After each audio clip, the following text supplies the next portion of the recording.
Welcome to house of Aadhya. இந்த வீடியோல பசு நெய்யுக்கும், கமர்ஷியலா நம்ம மார்க்கெட்ல கிடைக்கிற நெய்யுக்கும் உள்ள டிஃபரன்ஸ் என்னன்னு தான் இப்ப பார்க்க போறோம்.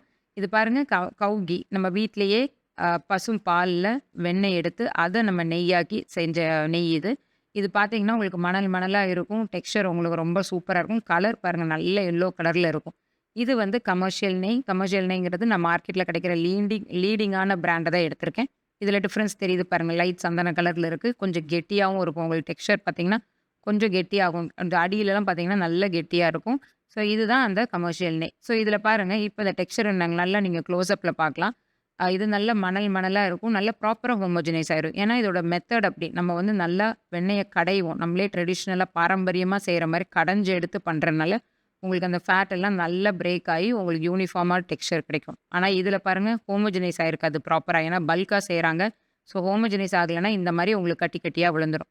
ஸோ இந்த கட்டி வந்து ஹோமோஜனைஸ் ஆகாதனால மட்டும் கிடையாது. இதில வந்து ஏதாவது வெஜிடபிள் ஃபேட் ஆட் பண்ணியிருந்தாங்கன்னா, லைக் பாம் ஆயிலோ, சஃபோலா ஆயில் இந்த மாரி ஏதாவது லோ குவாலிட்டி ஆயில் ஆட் பண்ணிட்டாங்கன்னா, உங்களுக்கு ரேட்டும் குறைஞ்சிரும். அதே மாரி அந்த ப்ராடக்ட்டோட குவாலிட்டியும் குறைஞ்சிரும். ஸோ அதனால தான் இந்த கமர்ஷியல் நெய்ல வந்து நெறைய அடல்ட்ரன்ஸ் இருக்கறக்கும் சான்சஸ் இருக்கு. ஆனா இந்த கலர மெயின்டெயின் பண்றதுக்கு ஆர்டிஃபிஷியலா கலர், ஃப்ளேவர் இதெல்லாம் கூட கமர்ஷியல் நெய்ல ஆட் பண்ணிருவாங்க. இப்ப நான் இத உங்களுக்கு உருக்கி காமிக்கிறேன். இதுல வந்து இது கவ் கீ பாருங்க. சூடான ஒரு கடாயில நீங்க ஊத்துனதும், இம்மீடியட்டா அது உங்களுக்கு மெல்ட் ஆயிரும். ஏன்னா இது ஸ்மோக்கிங் பாயிண்ட் உங்களுக்கு ஒரே மாரி யூனிஃபார்மா இருக்கறனால, டக்குனு உங்களுக்கு மெல்ட் ஆயிரும். இது கமர்ஷியல் நெய். கொஞ்ச நேரம் நின்னு தான் மெல்ட் ஆகும். காரணம் இதுல நெறைய வெரைட்டி ஆஃப் வேற பால்லருந்து வேற அனிமல்ஸ்லேருந்து பால் எடுத்திருப்பாங்க. லைக் ஷீப் பாலு, இல்லன்னா கோட்டோடது, பஃபலோடது. இந்த மாரி மத்த அனிமல்ஸோட பாலும் இதுல கலந்திருக்க சான்சஸ் இருக்கு.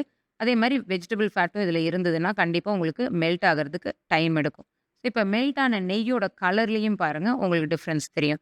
இது வந்து உங்களுக்கு நல்ல ஒரு கமர்ஷியல் கீல வந்து ஒரு ஆரஞ்ச் கலர்ல இருக்கும். இதே கவ் கீ நல்ல ஒரு எல்லோ கலர்ல இருக்கும். இதுல நியூட்ரிஷனல் இன்ஃபர்மேஷன்னு பார்த்தீங்கன்னா, லினோலிக் ஆசிட் இதுல ஜாஸ்தியா இருக்கும் கவ் கீல. விட்டமின்ஸும் உங்களுக்கு கண்டிப்பா கம்பேர் டூ கமர்ஷியல் கீ இதுல ஜாஸ்தி இருக்கும். ஸோ, அதனால தான் இந்த கவ் கீ தான் பெட்டர் அப்படின்னு சொல்றோம். அதுவும் இல்லாம நம்மளே வீட்லயே செய்யும்போது பியூரிட்டி கண்டிப்பா ஒரு கொஸ்டின் மார்க்கா தான் இருக்கும். கமர்ஷியல் நெய்ய விட நம்ம வீட்ல செய்ற நெய் கொஞ்சம் பியூராவும் இருக்கும். ஸோ, அ நெய்யின்னு பார்த்தீங்கன்னா, பசு நெய் ரொம்ப ரொம்ப நல்லது. கமர்ஷியல் கீ கண்டிப்பா எவ்வளோ குவாலிட்டியான பிராண்டடான கம்பெனிஸ் போயிட்டா கூட, கண்டிப்பா அதில அடல்ட்ரேஷன் இருக்கறக்கும் நெறைய சான்சஸ் இருக்கு.